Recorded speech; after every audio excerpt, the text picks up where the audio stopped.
Alright, I got the material to build a crimper.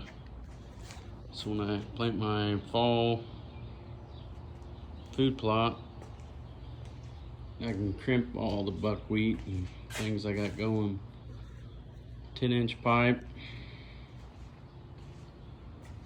Oh, where's the tape measure? I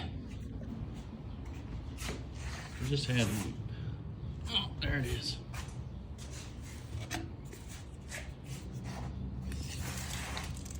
Ten-inch pipe. Let's see. About 52 and 3/8. 10-inch. I'll have to look it up and see what that weighs. I'm guessing 100 pounds or so. And then I've got some 1/4x3 angle and some 4-inch C-chain. Haven't cut the end plates yet. Or figured out what I'm gonna do for bearings,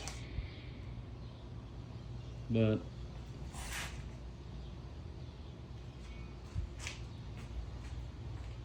we'll see.